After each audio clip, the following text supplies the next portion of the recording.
Hmm?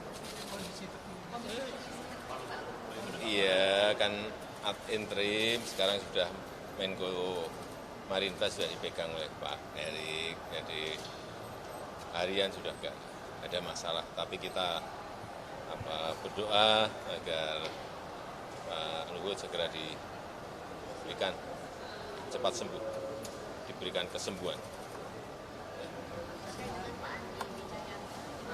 Hmm?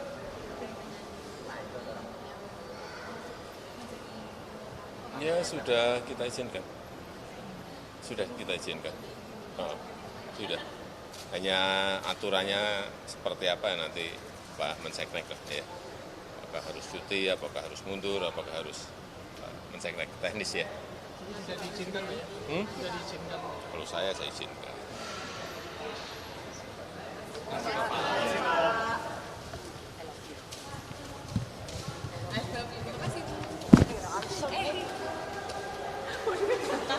Ngomel deh. Mana gua mau jadi